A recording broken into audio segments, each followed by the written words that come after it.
Good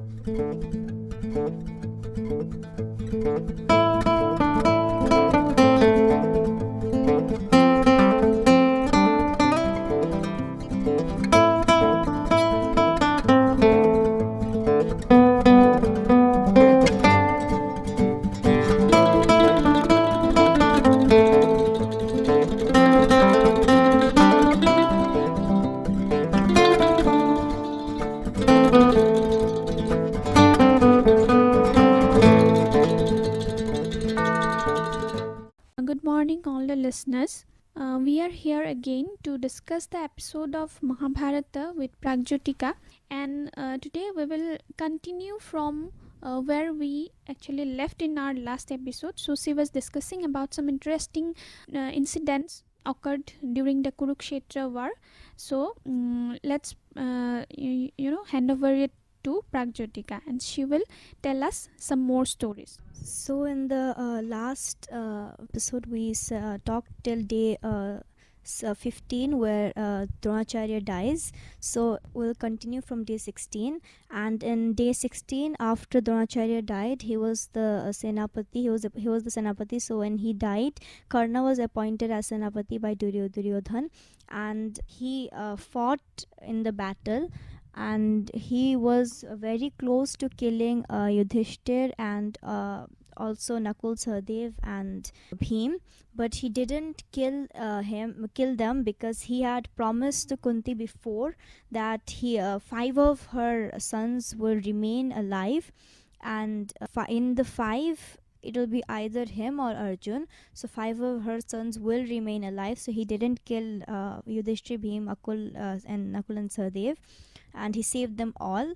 And his and Arjun's battle started, and that day he was about to win the battle, but then the sun set and he couldn't charge his last arrow. The battle ended, and at that night Duryodhan told him that why he didn't kill Arjun, because he was so close to killing him. He said that that was against the rules of fighting at night. And when Shakuni told him that he had broken the rules when fighting with Abhimanyu that day, and on the 13th day, because fighting with 13 people was not allowed together, only one person, and he also had broken the rules before also. But Karna said that before he wasn't the head of the team, before other people was the head and he was just fighting, but this time he was the Senapati, so he the rules will remain when he's the Senapati. And on the day 17 he also fights with Arjun that day, but that day all his sharps which he had gotten from Guru Parshuram and other people also, all those got applied, and Arjun killed him. And one of the sharps from Parshuram he got was that he learned Parshuram only taught son of he didn't teach son of Kshatriyas, he only taught other people. So when Karna when learned with Parshuram slept in his lap for some time, and a bug bit Karna, but he remained like that because he didn't want to wake up his guru. And when he woke up, he saw blood on his lap, and he was convinced that only a Kshatriya could only remain like that. But he told Karna that he had lied, but actually Karna didn't lie, because he didn't know that he was a Kshatriya.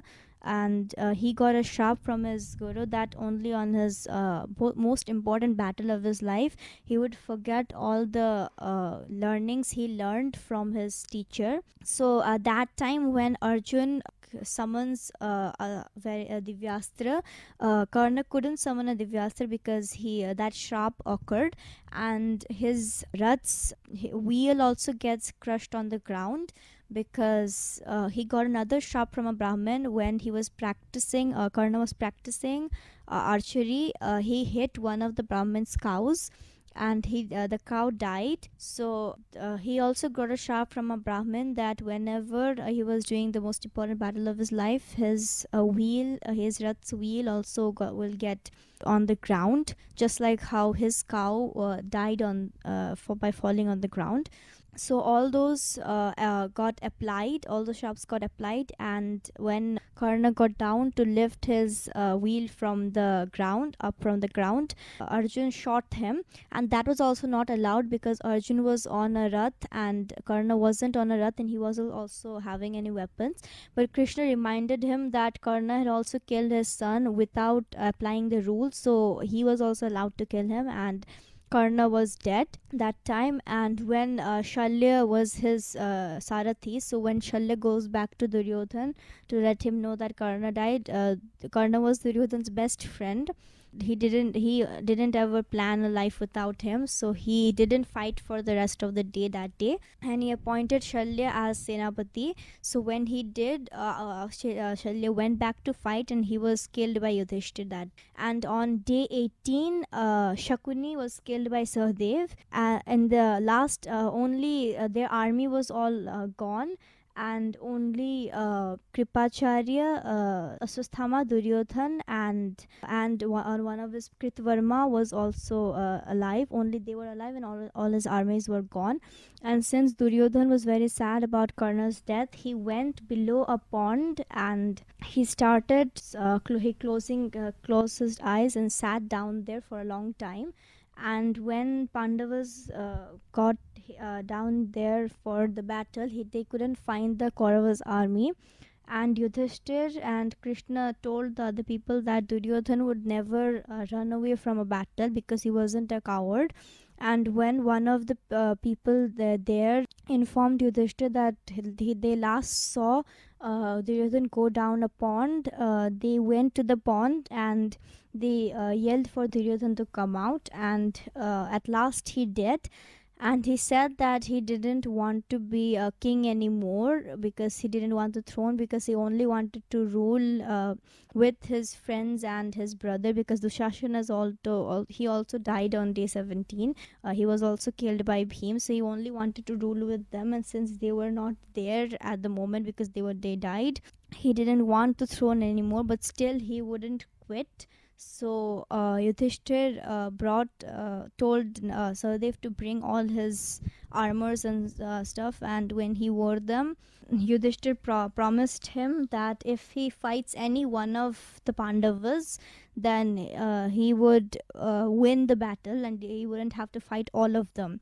And he said that he will do Dwanda Yudh with Bhim because he wanted to kill Bhim. And when they fought, before the Duryodhan had got a word from Gandhari that he would remain strong as a metal, and nobody can hurt him, but the Ashirvad didn't get below his waist, so that part was the only one which was not protected. And he was confident because he had got the war and he couldn't die. And in the Gadayud, attacking below the waist was not allowed. And then Bhim and Duryodhan fought, but Bhim couldn't fight him because he had that war, and any hit didn't hurt him. But then when Bhim was about to lose, because Duryodhan also had strength and they were mostly equal in the Gadha Yudh, Krishna reminded Bhim that he had swore at the Draupadi Vastraharan that he would kill Duryodhan by hitting him in his below the waist.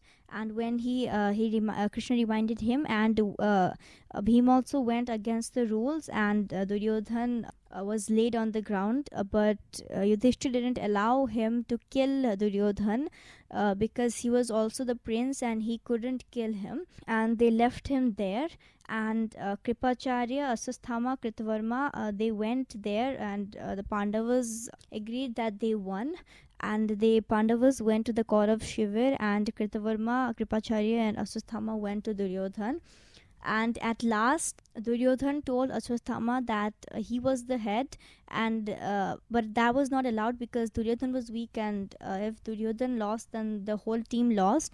But Duryodhan told Ashwasthama that he wanted to see Pandava's heads for once before he dies. So Ashwatthama goes to the Pandava Shivir, and since the war had ended and fighting at night wasn't allowed, that was also against the rules.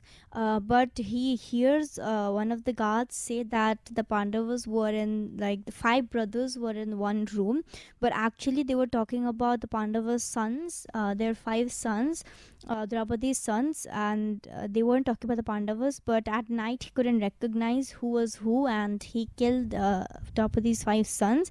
And he also wanted to take revenge with Drishtadyumna for killing his father Dronacharya. So he's also killed Shikhandi and also Drishtadyumna at that night, and when they were sleeping. And he went to Duryodhan, but Duryodhan was already dead at that time, so he couldn't do anything. And at the morning, when Draupadi and the Pandavas found out that their sons had died, Arjun recognized the arrows that they were they were Ashwatthama's, and they went to find Ashwatthama, but they couldn't kill him because he couldn't be killed, and Ashwatthama was with Vyas at that time, and he aimed a Brahmastra at Pandavas to kill them. And because he was surprised that he hadn't killed him at night, because he was convinced that he had killed the Pandavas, and to save them from the Brahmastra, which could destruct everything, Krishna told Arjun to also aim a Brahmastra, and he also aimed a Brahmastra at Ashwatthama. And Vyas got in the middle, and he stopped both the Brahmastras and told them to return the Brahmastras. But Arjun returned his, but Ashwatthama couldn't return his. So he said that he didn't know the spell to return the Brahmastra, but he knew the spell to turn the Brahmastra. So he turned the Brahmastra to Uttara's about to be born son, Parikshit, who was also Abhimanyu's son. So he turned it to him and killed him. And Krishna was very angry at Ashwatthama that he wanted to kill a very young child who wasn't even born and didn't have anything to do with the war. He said that he would revive him, and he took the gem from Ashwatthama's head, which was there for since he was born, and he gave him a curse that he would gem would he took the gem, and the place where the gem was situated would always pain, and he would live like that with guilt for many thousand years. So after that, Krishna went to Uttara and saved Parikshit, and later on Parikshit was the king of Hastinapur. Okay, so does the Kurukshetra war actually lasted, for 18 days, right? So, and Karna was one of the very important and very powerful character during the war, and in fact he was one of the brother of the Pandavas, although he didn't realize it initially. So anyways, let's come to the next questions. Who are the characters you think Pragjyotika are very important during or in the war? So what are your views regarding this question? The many people who fought in the war, all of them mostly are important, but there are some characters who didn't fight in the war but still are important, and one of them is Barbarik, who was the son of Ghatotkach and Morvi, and he was very strong, and but he couldn't fight the war because of the reason that he was actually taught by Hidimba, and he was also by the Guru Vijay Singh. He had 3 arrows which could destruct any any team, any army, and one of those arrows, if he aimed that would see any of the people he wanted to kill, and the other arrow could choose any of the people, kill all of the people he couldn't he wanted to save, and other arrow killed all of the people he wanted to kill, and the other arrow killed all of them. So those 3 arrows were very strong, and he was given them because his guru thought he was worthy of these arrows.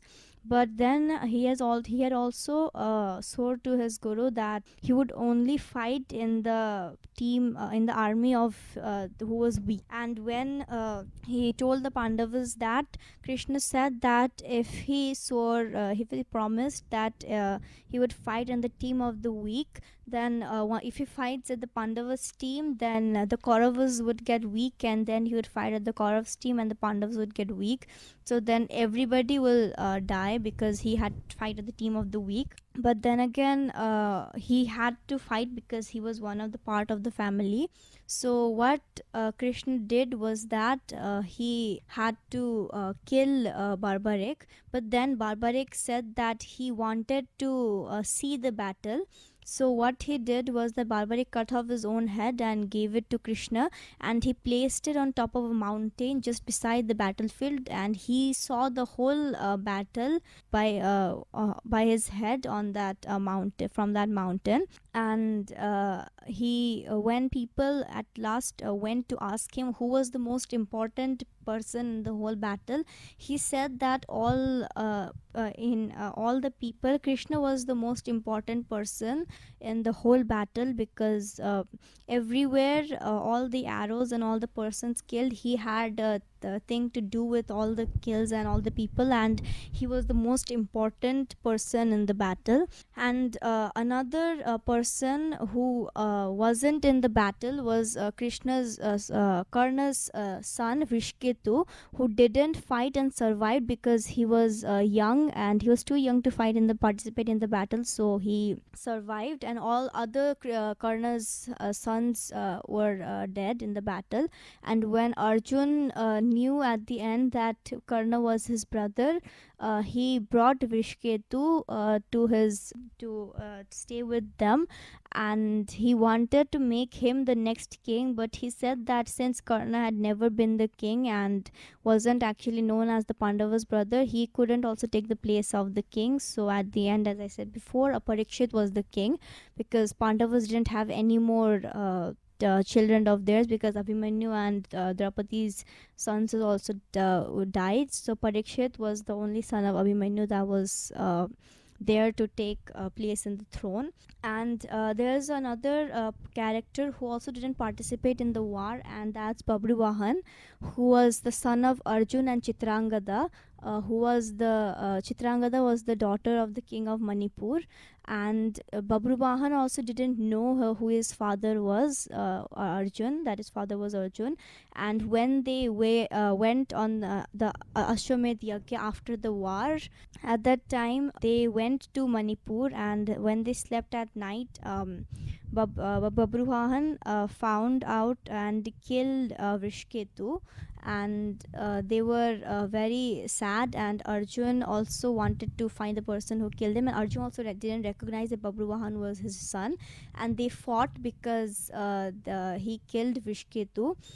And they fought, and Babruvahan had power from Ganga, because Ganga was also angry with Arjun because he had killed Pitama Bhishma, who was Ganga's son, and he had power from Ganga to kill Arjun.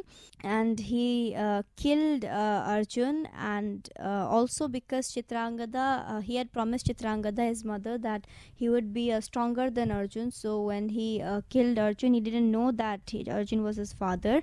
And when Chitrangada finally realized that Babruvahan had killed Arjun, she said to Babruvahan that Arjun was his father, and then Babruvahan realized that he had done a bad thing.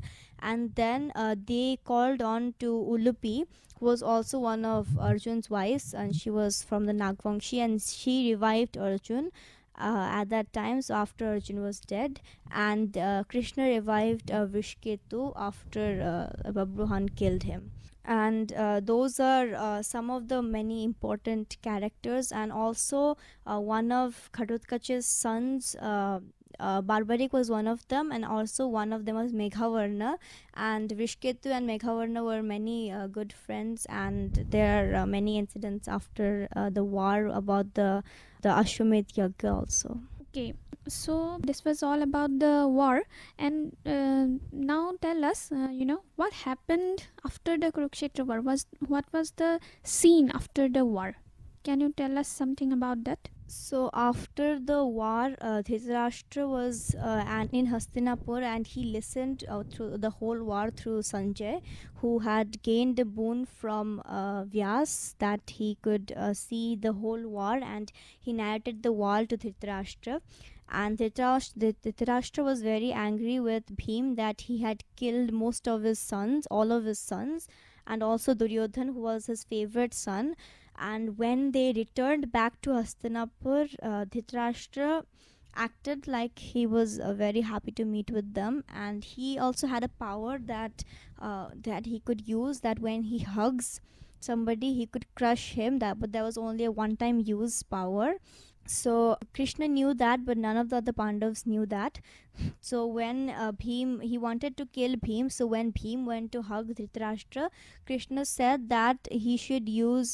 He directed to Bhim that to bring the statue of Bhim, which was close by. And when Bhim brought the statue and Dhritarashtra hugged him, he crushed the statue, and Bhim was saved. So that happened after the war.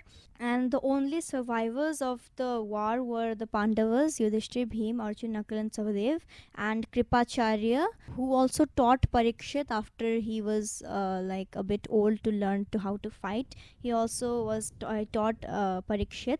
And he Aswasthama also survived the war because he couldn't die. And Saityaki and Kritavarma were one of the people of the Yadavas, and they were also very good fighters, and they also survived the war.